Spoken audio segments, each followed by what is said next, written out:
क्या आपको लगता है कि बहुत सारी बुक्स रीड करने के बाद भी, बहुत सारी ट्रेनिंग्स अटेंड करने के बाद भी और बहुत सारे ऑनलाइन कोर्सेज करने के बाद भी आपकी लाइफ में वो चेंज नहीं आया है जो आपने एक्सपेक्ट किया था?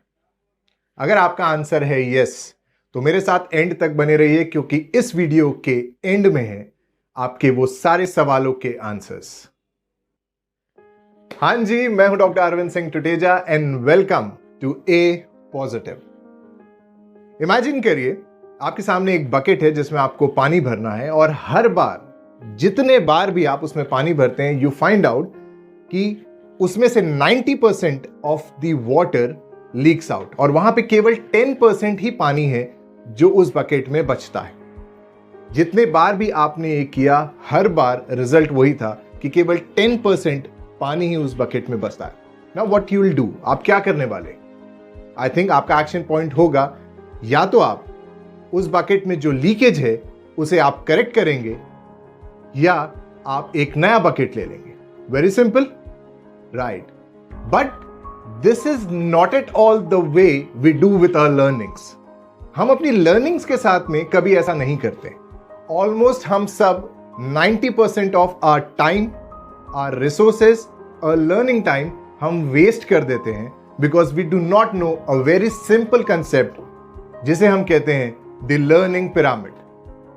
National Training Laboratories Institute of Applied Behavioral Science यानी कि NTL, जो कि है एक छोटे से टाउन बेथल में इन मेन USA में, वहां पे 1960s में एक रिसर्च की गई which was done on the average student retention rate पर। जी हाँ, ये जो रिसर्च की गई थी वो इस बात पे की गई थी कि एक एवरेज स्टूडेंट का रिटेंशन रेट कितना है, या वो जो भी चीजें पढ़ रहा है, जो भी चीजें लर्न कर रहा है in any of the mode, in any of the form में, तो उसका जो रिटेंशन रेट है वो कितना है।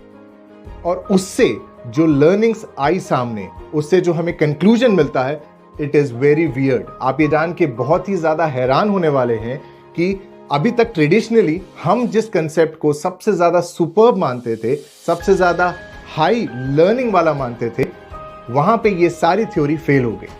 उन्होंने जो रिसर्च की उसके रिजल्ट्स कुछ ऐसे थे। 5% of what the students have learned through lectures, केवल 5% ही उनकी लर्निंग्स रिटेन होती है। जैसे ये रिसर्च आगे बढ़ी, उन्हें यह समझ में आया कि अगर कोई बच्चा बुक से रीड कर रहा है, रीडिंग से जो उनका रिटेंशन रेट है वो केवल है 10%, यानी कि वो जो भी लर्न कर रहे हैं थ्रू रीडिंग, उसमें से जितना वो रिटेन करते हैं वो केवल है 10%। अगर वो कोई ऑडियो या विजुअल्स देख रहे हैं, उससे उनका जो रिटेंशन रेट है दैट इंक्रीजेस टू 20%। अगर वो कोई डेमोन्स्ट्रेशन देखते हैं, अगर वो कोई डेमोन्स्ट्रेशन के वे में लर्न कर रहे हैं, तो वो जो लर्निंग है वो रिटेंशन होता है केवल 30%। वो रिटेंशन रेट बढ़ जाता है टिल 50% अगर वो ग्रुप डिस्कशन कर रहे हैं। जी हाँ, अगर वो कोई चीज का डिस्कशन करते हैं तो उनका रिटेंशन रेट 50% तक बढ़ता है। लेकिन सबसे मजेदार बात यह है कि अगर उसे वो एक्चुअली में अप्लाई करते हैं, अपनी रियल लाइफ में अगर उसे अप्लाई करते हैं, तो उनका रिटेंशन रेट उस लर्निंग का 75% तक चला जाता है।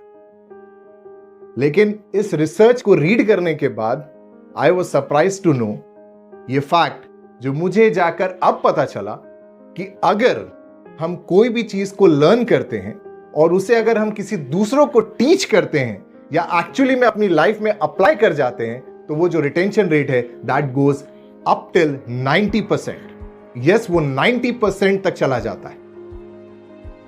लर्निंग पिरामिड के इस कंसेप्ट को समझने के बाद मानो मेरी आंखें ही खुल गई। आई रियलाइज्ड कि अब तक मैं क्या मिस्टेक कर रहा था। लेकिन बहुत सारी बुक्स रीड करने के बाद और ट्रेनिंग्स और कोर्सेज करने के बाद भी जब मुझे भी कोई ट्रांसफॉर्मिंग रिजल्ट्स नहीं मिल रहे थे, तब मेरे लाइफ में आते हैं एक और मेंटर, जिन्होंने मुझे एक और कंसेप्ट के बारे में बताया जिसे हम कहते हैं the D. D stands for data, I stands for information, K stands for knowledge and W stands for wisdom। जब फर्स्ट टाइम मुझे इस कंसेप्ट के बारे में पता चला, आई रियलाइज कि मैं अपनी लाइफ में क्या मिस्टेक्स कर रहा हूं। सो आइए अब मैं आपको बताता हूं कि ये DIKW मॉडल होता क्या है। D stands for data, I for information, K for knowledge and W is for wisdom। आइए बात करते हैं व्हाट इज डेटा। जो भी चीजें आपके पास रॉ फॉर्मेट में पड़ी है, चाहे वो इंडिविजुअल फैक्ट्स हो, फिगर्स हो, सिग्नल्स हो या मेजरमेंट्स हो या इस तरीके की सारी चीजों को हम कहते हैं डेटा। अब जब हम इस डेटा में से कोई कंटेक्स्ट को बाहर निकालते हैं, यानी कि हम उसे ऑर्गेनाइज कर रहे हैं, हम उसे एक स्ट्रक्चर्ड फॉर्मेट में लेके आ रहे हैं, हम उसे कैटेगराइज कर रहे हैं, हम उसमें से यूजफुल कंटेंट को बाहर निकाल रहे हैं, हम उस डेटा को कंडेंस कर रहे हैं, उसमें से हम कैलकुलेट कर रहे हैं, then it becomes the information. अब जब हम इस इंफॉर्मेशन से उस मीनिंग को ड्राइव आउट करते हैं, यानी कि उसमें से हम निकालते हैं आइडियाज, उसमें से हम निकालते हैं लर्निंग्स, नोशंस, उसमें से हम निकाल रहे हैं कंसेप्ट्स को बाहर, उसमें से हम उसे उस डेटा को, उस इंफॉर्मेशन को हम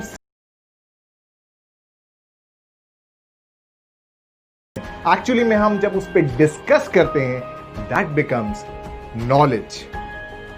और ये जो नॉलेज है, इस नॉलेज में से जब हम इनसाइट्स को बाहर निकालते हैं, यानी कि हम उसमें से अंडरस्टैंडिंग बाहर निकाल रहे हैं, हम उसमें से इंटीग्रेट कर रहे हैं, उस सारी नॉलेज को हम इंटीग्रेट करते हैं, उसे हम एक अप्लाइड फॉर्मेट में लेकर आते हैं, उसमें हम रिफ्लेक्ट कर रहे हैं कि एक्चुअली में हम अब इसमें से क्या क्या एक्शनेबल पॉइंट्स लेकर आने वाले हैं, और फाइनली जब हम उसमें से डिसीजन मेकिंग प्रोसेस लेकर आते हैं, that knowledge now converts to wisdom.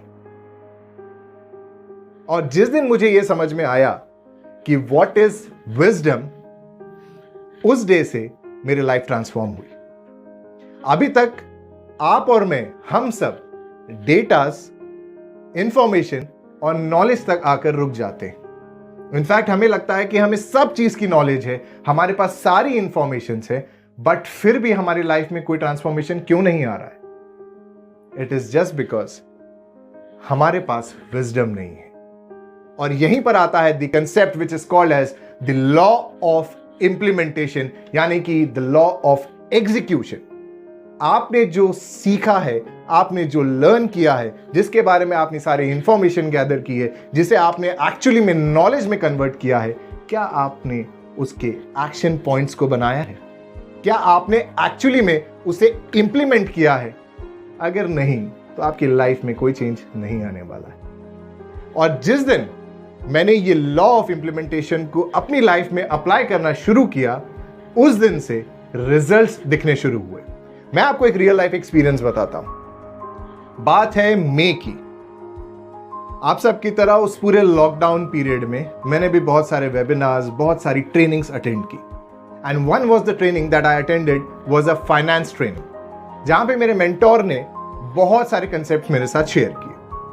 लेकिन जैसा कि अभी मैंने आपको लर्निंग पिरामिड के थ्रू बताया कि देयर इज ओनली 20% जो हम अपने ऑडियो विजुअल से याद रख पाते हैं। तो उस पूरी ट्रेनिंग में से मैंने जो 20% रिटेन किया था, वो था एक कंसेप्ट या एक जो टेक्निक उन्होंने उस समय मेरे साथ शेयर की थी। वो टेक्निक ये थी, उन्होंने मुझे कहा कि अगर आपके पास कोई भी किसी भी फॉर्मेट में लोन्स हैं, चाहे वो बिजनेस लोन हो, चाहे वो हाउसिंग लोन हो, या आपका कोई सीसी लिमिट हो, या किसी भी तरीके का कोई भी लोन अगर आपका अभी चल रहा है, तो this is the right time कि आप अभी जाकर अपने ब्रांच मैनेजर से बात करिए।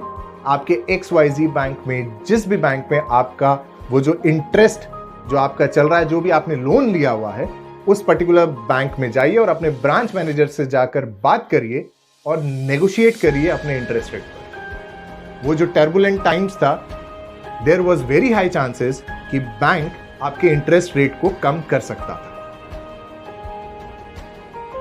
आप भी सोच रहे होंगे कि ये क्या बातें हो रही है।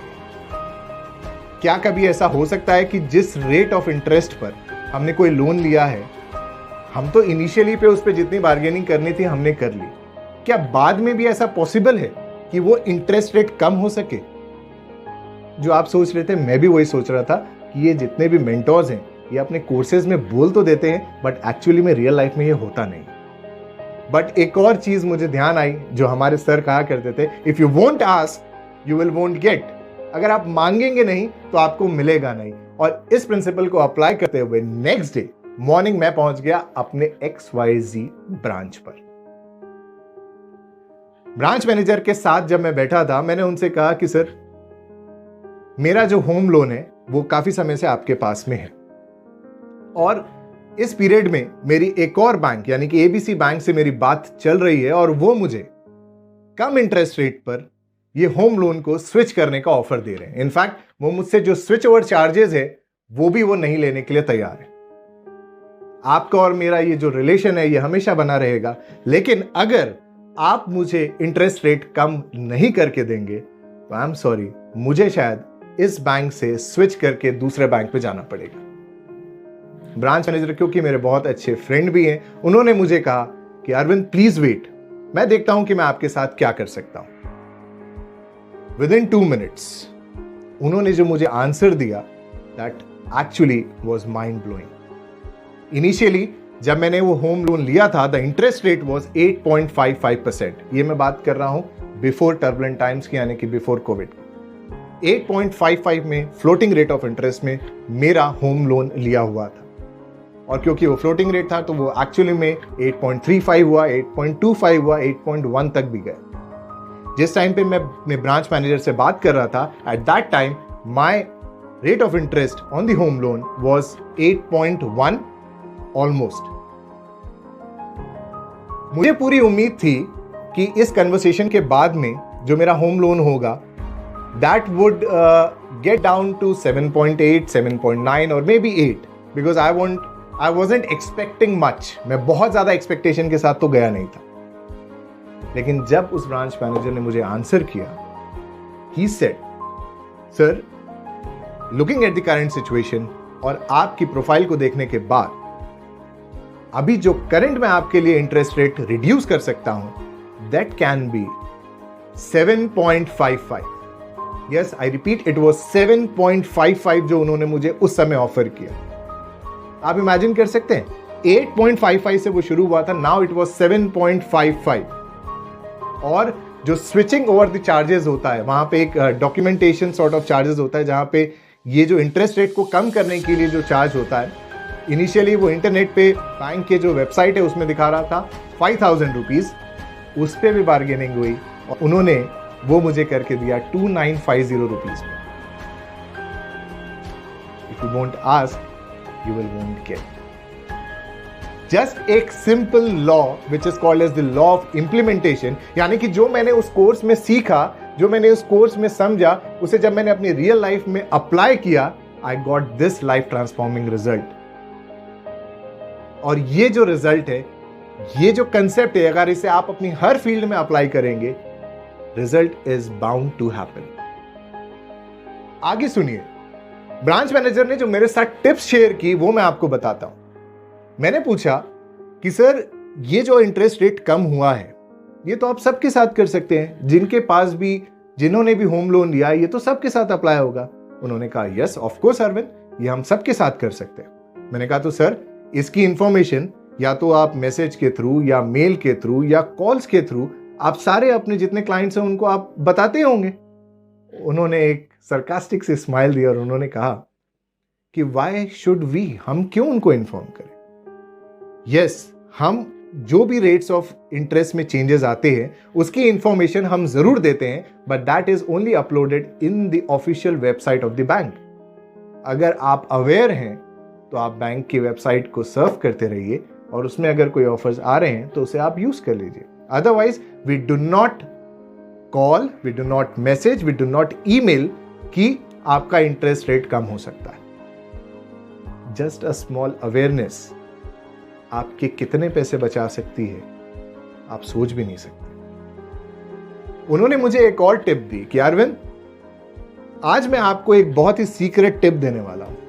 अगर आपका किसी भी बैंक में कोई भी लोन है, चाहे वो किसी भी प्रकार का लोन है, होम लोन है, बिजनेस लोन है, किसी भी प्रकार का loan, make it a habit कि एवरी क्वार्टर, एवरी 3 मंथ्स आप जाइए and over the cup of coffee branch manager के साथ बातें करिए। उन्हें बोलिए कि सर इतने टाइम से हम आपके साथ बैंकिंग कर रहे हैं, क्या बेनिफिट आप हमको दे सकते हैं। एंड आई एम श्योर कि उस कॉफी के खत्म होते तक you will end up getting a very good deal. कुछ ना कुछ बेनिफिट तो वो आपको जरूर देंगे। And this is what I got. ये सेम ट्रिक मैंने अपने बिजनेस लोन पे अप्लाई की, सीसी लिमिट्स पे अप्लाई की। मेरा सीसी लिमिट था at 9.65 with a processing fees of 0.50. And over the cup of coffee with the branch manager, जब मैंने उनसे बात की कि सर मैं तो आपका इतना पुराना क्लाइंट हूँ, आप क्या बेनिफिट दे रहे हैं, ईयर ऑन ईयर मैं रिन्यूअल करा रहा हूँ अपनी सीसी लिमिट का, आप मुझे क्या बेनिफिट दे सकते हैं? And he said let me try Arvind ji, मैं आपके लिए कुछ करने की कोशिश करता हूँ. And the next day I got a call from the branch manager and said, sir, processing fees has been reduced down to 0.25%. From 0.5 now it is to 0.25, और जो हम आपको 9.65 का इंटरेस्ट रेट चार्ज कर रहे थे, now we have decided that since you are a loyal customer, हम वो आपको करके दे रहे हैं 9.5 में, यानी 0.15. हो सकता है आपको लगे कि 0.15 बहुत ही मार्जिनल है, ये थोड़ा ही कम होता है, इससे ज़्यादा अफेक्ट नहीं आएगा, पर जितना भी अफेक्ट आएगा, सेविंग्स तो सेविंग्स होती है. And this is what I have gained from attending one finance seminar, जिसमें से, जो कि एक ऑडियो विजुअल फॉर्मेट में था, जिसमें से मैंने केवल 20% चीज़ों को ही रिटेन किया, और उस 20% चीज़ों को जो मैंने अप्लाई किया, और अब जब मैं आपको ये इन द फॉर्म ऑफ एक टीचिंग लेकर आया हूं, that has retained in my mind up to 90%. So my dear buddies, well done is always better than well said. I once again repeat, well done is always better than well said. मैंने आपसे promise किया था कि आपके जितने भी सवाल हैं उसके आंसर इस वीडियो में आपको मिलने वाले हैं. आपने जितनी भी आज तक बुक्स रीड की है, जितनी भी ट्रेनिंग्स अटेंड की है, जितने भी ऑनलाइन कोर्सेज किए हैं, अगर आपको वो एक्सपेक्टेड रिजल्ट्स नहीं मिला है, तो उसके पीछे जो सिंगल मोस्ट रीजन है, जो कारण है, वो है लॉ ऑफ इम्प्लीमेंटेशन. आपने अभी तक जितना भी पढ़ लिया है, जितनी भी लर्निंग्स ले ली है, आज आप जाकर सिर्फ एक ही काम करें. फर्स्ट, DIKW, डेटा को इंफॉर्मेशन में कन्वर्ट करिए, इंफॉर्मेशन से नॉलेज में, और नॉलेज से विजडम में कन्वर्ट करिए. तो अगर इस पूरे वीडियो को मैं अगर कंक्लूड करना चाहूं, तो उसका कंक्लूजन होगा कि action points with deadlines is what you all need right now. I repeat, action points with deadlines is what you all need right now. तो अगर आपको ये कंटेंट अच्छा लगा तो give a thumbs up and subscribe to my channel. तो मिलते हैं अगले पॉजिटिव कंटेंट में. साइनिंग ऑफ, मैं हूं doctor Arvind Singh Tuteja from a positive.